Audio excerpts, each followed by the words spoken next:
안녕하세요. 탐색의 시간 태양초입니다. 이 영상을 보고 계신 여러분들 중에서는요, 여러 리더를 경험해 보신 분들도 계실 거고요. 상대적으로 작은 조직에서 이미 새싹 리더로 활약하고 계신 분들도 있을 겁니다. 오늘 영상은요, 상대적으로 큰 조직에서 리더가 되기 위해 부지런히 경력을 쌓고 능력을 키우고 계신 분들에게 드리고 싶은 말씀입니다. 작은 조직에 계시지만 이제 곧 상대적으로 큰 조직으로 넘어가서 리더로서 역할을 하고 싶다 하는 분들도 포함이 되고요. 저는 최근 왕관증후군이라는 개념에 대해서 알게 되면서 이 영상을 제작해야겠다라는 마음을 먹게 됐습니다. 왕관증후군은 저의 다른 영상인 3분 독서, 사실은 야망을 가진 그대에게 라는 도서의 소개에 나오니까 화면 상단의 카드를 참고하시기를 바랄게요. 이렇게 또 여러분의 소중한 시간과 노력을 아껴드리는 태양초의 3분 독서 영상들을 한 번 더 홍보하게 되네요.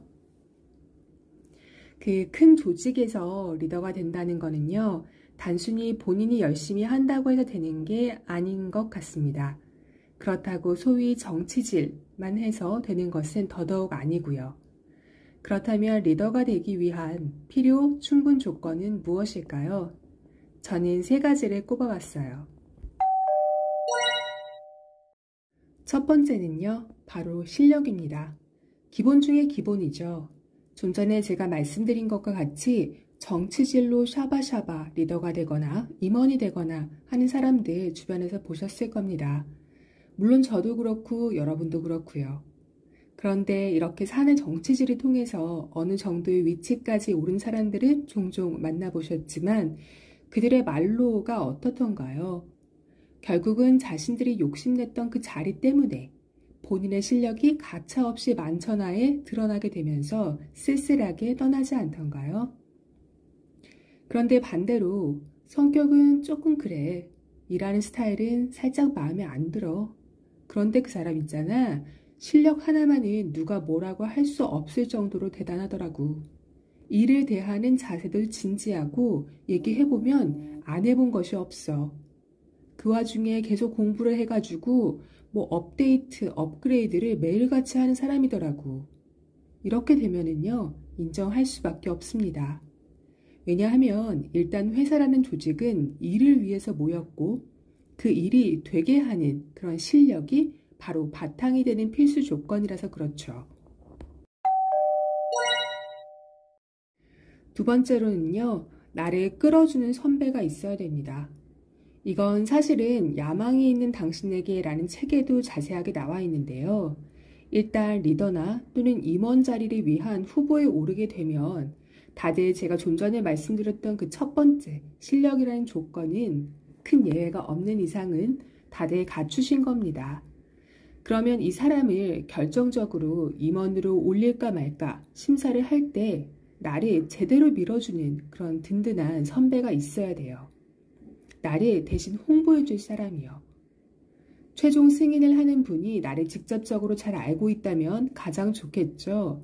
하지만 조직이 크면 커질수록 그럴 가능성은 좀 적습니다.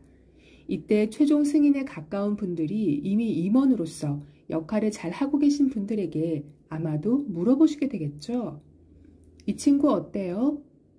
그때 나에 대해서 그 인사카드에 나와 있는 정보 외에 나의 실력과 잠재력 그리고 매력을 나 대신 보여줄 수 있는 그런 답변으로 대신해주는 선배가 있다면 우리가 리더 또는 임원이 될 가능성을 확 높여주는 그런 상황이 될 겁니다. 그래서 이런 든든한 선배가 바로 두 번째 필요한 조건이에요. 세 번째로는요, 나를 밀어주는 후배가 필요합니다. 리더의 자리에 오른다고 해서 이걸로 끝이 아니죠. 내가 이 리더의 자리에 합당한 사람이라는 것을 실적으로 보여줘야 되는데요. 이때부터는 나의 리더십이 실험대에 오르는 겁니다. 그때의 실력과 진정성으로 내가 이제 통솔하는 그 팀의 팀원들의 마음을 사고요. 그들 역시 기꺼이 나를 위해 그리고 우리 팀의 목표를 위해서 움직이게 하는 그런 리더십을 발휘해야 합니다.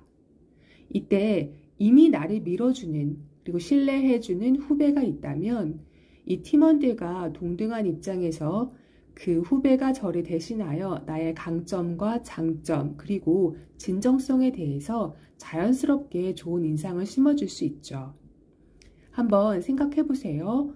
우리도 우리 조직에 새로운 리더가 온다는 소식이 들리면 어떻게 했나요? 그분을 알만한 사람한테 가볍게 물어보게 되죠. 그분은 어떤 분이야? 다들 뭐라 그래? 같이 혹시 일해봤어?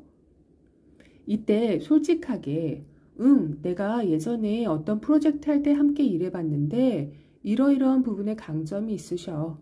의사결정 방식은 이런 스타일이기 때문에 그때그때 속도 있게 말씀드리는 게 일을 빨리 진행하는 데 좋고 또 커뮤니케이션에 있어서도 진짜 솔직하고 세련되고 예의 바르게 이렇게 피드백을 주시는 분이어가지고 나는 글쎄 그분이랑 같이 일하면서 마음 다친 일은 없었어. 어때요? 아예 아무 정보도 없이 또는 안 좋은 소문 때문에 이미 편견을 갖고 있는 팀원들과 마주하는 것과 리더에 대해서 우호적인 마음을 갖고 있는 팀원들과 만나는 것은 정말 큰 차이가 있지 않을까요? 그래서 든든한 선배만큼이나 믿음직한 후배도 필요한 거죠. 사실 이건 말고도 리더가 되기 위한 필요 충분 조건을 꼽으라면 더 많은 것을 이야기할 수도 있겠죠. 또 저는 요즘 같은 시대에는 타이밍도 참 중요하다라고 생각하고 싶은데요. 어떤 분은 이것을 운이라고 표현하실 수도 있겠지만 저는 오히려 판도를 읽어내는 안목이라고 말씀드리고 싶습니다. 간단히 표현하자면 내가 잘하는 부분, 내가 두각을 나타내는 부분에 자리가 나야 돼요. 제 주변에는 공부를 오래 하시고 학계에 계신 분들도 참 많으신데요. 이분들이 정교수가 되는 순서를 보면은 꼭 실력이나 또는 자기의 학벌에 따라서 1번, 2번, 3번 이렇게 줄 서 있다가 되는 게 아니더라고요. 오히려 본인이 연구한 분야가 시장에서 갑자기 많은 수요를 얻게 되면서 또 동시에 교수들이 많이 필요해지고 그러면 자연스럽게 슝 하고 고속 승진을 하는 경우가 많았어요. 반대로 자기가 공부한 분야가 계속 위쪽 선배들이 적체가 되어 있는 상황이라면 하염없이 기다려도 또 여러 가지 조건상 시기를 놓치는 경우도 많았고요. 회사도 마찬가지인 것 같습니다. 내가 잘하는 부분, 내가 두각을 나타냈던 부분이 갑자기 경영 환경이 바뀌었다든지 회사의 비전이 좀 수정되면서 각광받게 되면은 나도 그만큼 좀 빨리 리더가 될 가능성이 높아지겠죠. 그러려면 어떻게 해야 될까요? 저 태양초가 항상 강조하듯이 본인의 강점과 장점이 무엇인지 늘 주의 깊게 살펴보면서 이것을 갈고 닦으려고 노력하고요. 또 업무 안팎으로 계속 저변을 넓혀가서 이러한 본인의 강점과 장점이 여러 곳에서 쓰임이 있을 수 있도록 하는 게 중요할 겁니다. 그럼 오늘의 내용을 한번 정리해 볼게요. 리더가 되기 위해서는 우선 실력이 기본이고 다음으로는 나를 끌어주는 선배들이 필요하다. 마지막으로는 나를 밀어주는 후배도 절실하다. 또 하나, 만약에 타이밍까지 받쳐준다면 그보다 더 좋을 수는 없다 라는 것입니다. 오늘 영상이 조금이나마 도움이 되었다면 구독과 좋아요를 부탁드릴게요. 오늘도 소중한 시간을 감사드립니다. 지금까지 탐색의 시간 태양초였습니다.